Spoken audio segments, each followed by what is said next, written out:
Everyone, स्वागत है आपका आपके अपने चैनल वाराणसी ब्लॉगर शिल्पी दुबे में। दिन है संडे का और तारीख है 14 जून। मैं बैठी हूँ आपके सामने कुछ अपनी स्टोरी बताने और इस समय बज रहे हैं रात के 11। तो इस वीडियो में मैं अपनी डिप्रेशन जर्नी जो स्टार्ट हुई वहाँ से शुरू करूँगी और वीडियो काफ़ी लंबी होगी, तो स्टार्टिंग का मैं इस वीडियो में बताऊँगी और जब मैं निकली, कैसे बाहर निकली, कैसे ट्रीटमेंट हुआ, वो दूसरी वीडियो में बनाऊंगी, क्योंकि वीडियो काफ़ी ज़्यादा लंबी हो जाएगी। 3 साल की कहानी 10 मिनट में नहीं बताई जा सकती आपसे। तो ये फर्स्ट पार्ट रहेगा और नेक्स्ट पार्ट दूसरी वीडियो में आएगा, तो आप देखिए। तो मेरी स्टोरी स्टार्ट होती है 12 फरवरी 2016 से। तो 12 फरवरी 2016 से जगह था ग्वालियर और हमारे फैमिली का ही कोई फंक्शन था। मेरी शादी के बाद मेरे घर में फ़र्स्ट मैरिज थी, तो उस दिन मैं बड़ा अच्छे से तैयार व्यार होकर होटल से निकली अपने हस्बैंड, अपने बेटे और अपने जेठ के बेटे के साथ। फर्स्ट डे था, वो एहसास मुझे जो हुआ कि मेरे साथ कुछ हो रहा है जो मैं समझ नहीं पा रही थी कि क्या हो रहा है। जैसे ही गाड़ी आधा घंटा चली, मुझे कुछ अजीब सा लगा कि कुछ हो रहा है मेरे साथ, कुछ हो रहा है मेरे साथ। अजीब सा वॉमिट सी फील हुई, बेचैनी सी हुई, मुझे नहीं समझ में आता कि ये क्या है। फिर मुझे लगा हो सकता है गाड़ी में हम बैठे हैं इस वजह से ऐसा हो रहा है, क्योंकि फरवरी में ना तो बहुत ज़्यादा सर्दी होती है ना तो बहुत ज़्यादा गर्मी होती है, मौसम काफ़ी अच्छा होता है। तो उसके बाद 15-20 मिनट मैंने कहा कि चलो ठीक है, हो सकता है इस वजह से हो कि हमने काफ़ी लॉन्ग जर्नी की है, हरियाणा से हम ग्वालियर गए हैं, इस वजह से ऐसा हो रहा है।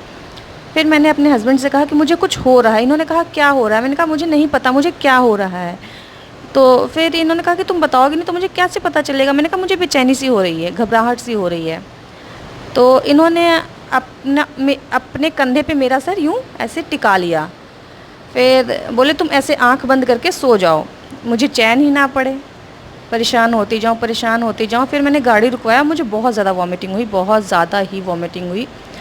पूरे रास्ते मैं इसी तरह रही, बेचैनी घबराहट के साथ, वॉमिटिंग के साथ। मैं कैसे भी उस जगह पे पहुंची जहां फंक्शन था फैमिली का, क्योंकि हम नहीं चाहते थे कि फंक्शन जो हो स्पॉइल हो।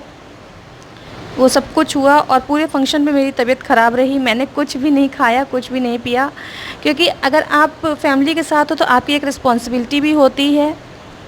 और जो शादी वगैरह होता है या कुछ भी होता है तो 2 फैमिली की होती है। अगर आप अकेले की वजह से पूरी फैमिली का या पूरे फंक्शन का या दोनों फैमिलीज़ को परेशान नहीं कर सकते, तो सब कुछ होने के बाद मेरे नंदोई जी को, उनको मैं आज भी थैंक्स बोलती हूँ। उनको जब पता चला कि मेरी तबीयत बहुत ज़्यादा ख़राब है, तो मेरी ननद ने बताया उनको, तो उन्होंने बहुत डांट लगाई। इन्हें कहा कि तुमने उसे ऐसे क्यों छोड़ा हुआ है, पहले चलो उसे डॉक्टर को दिखाओ। तो फिर हम वहाँ डॉक्टर्स के पास गए, तो डॉक्टर ने कहा बीपी बहुत ज़्यादा हाई है, इनको कुछ प्रॉब्लम है, इनको एडमिट करना पड़ेगा। तो इन्होंने कहा कि एडमिट तो हम नहीं कर सकते क्योंकि हमें वापस ही जाना है। तो उन्होंने इंजेक्शन्स वगैरह दिए और थोड़ा देर रिलैक्स कराया, फिर मेरा बीपी नॉर्मल हो गया। लेकिन वॉमिट वाला मन मेरा बनता रहा, मैंने कुछ भी नहीं खाया। वापस हम रात में होटल में रुके और आ गए घर, हो गया ठीक।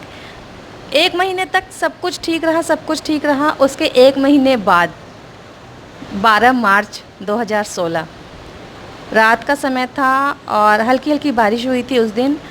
मैंने रोटी सब्ज़ी, मतलब इतना खाना मुझे याद नहीं, लेकिन दिन मुझे याद है, दिन रात मुझे याद है। मुझे बेचैनी होने लगी, फिर वैसे ही बेचैनी होने लगी, वॉमिट होने लगा। मैंने इनसे कहा मुझे कुछ हो रहा है। इन्होंने कहा क्या हो रहा है? मैंने कहा जैसे मुझे उस दिन हुआ था वैसे ही मुझे कुछ हो रहा है। इन्होंने कहा तुम्हें कुछ नहीं हो रहा है, तुम चुपचाप सो जाओ। तो मैंने कहा नहीं मुझे कुछ हो रहा है। तो इन्होंने कहा कुछ नहीं हो रहा है, तुम चुपचाप। फिर मैं रोने लगी और मेरे हस्बैंड को मेरी एक चीज़ बुरी लगती है, रोना। चाहे कुछ भी हो जाए, मेरा रोना उनसे बर्दाश्त नहीं होता है। अगर मैं रोती हूँ तो उनको गुस्सा आता है, चाहे मैं कुछ भी कर लूँ वो बर्दाश्त कर लेंगे, मेरा रोना उनसे बिल्कुल बर्दाश्त नहीं होता।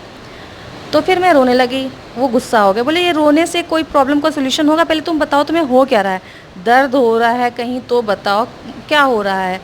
और यही करते करते हम रात को 2-2:30 बज गए। फिर बगल में एक भाई साहब थे, डॉक्टर मनोज, तो उनकी मैं काफ़ी शुक्रगुजार हूँ। मतलब कहीं ना कहीं वो ही मेरे लिए एक हेल्प फर्स्ट मतलब पहले इंसान वही थे जिन्होंने मुझे इस चीज़ से निकलने में कुछ ना कुछ इतना सा भी अगर हेल्प किया तो उन्होंने मुझे हेल्प किया।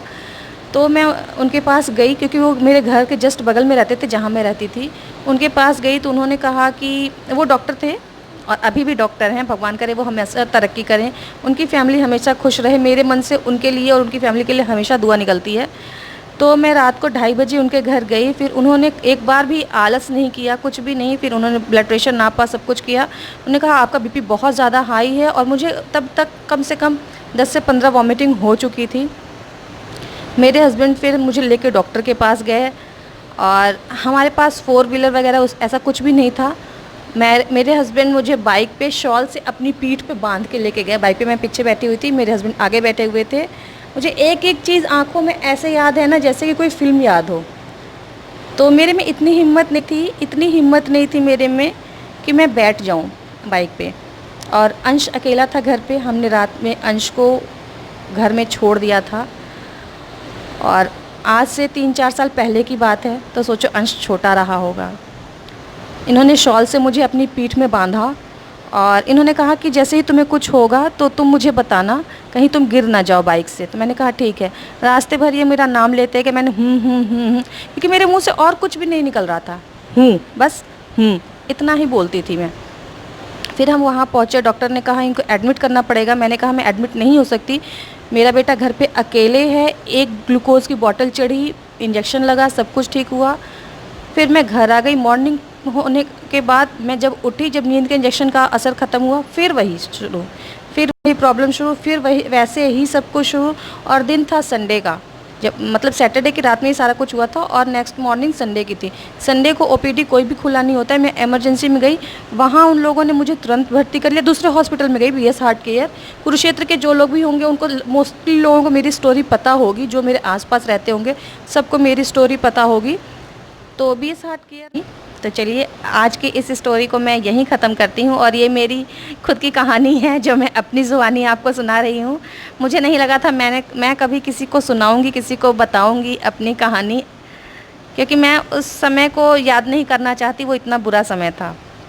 चलिए तो फिर बाकी की कहानी आप नेक्स्ट वीडियो में देखिएगा मेरी। फिर मिलते हैं, तब तक के लिए अपना ध्यान रखिएगा, अपनों का ध्यान रखिएगा, अपनों के करीब रहिएगा, हर सुख हर दुख में। फिर मिलेंगे, बाय बाय।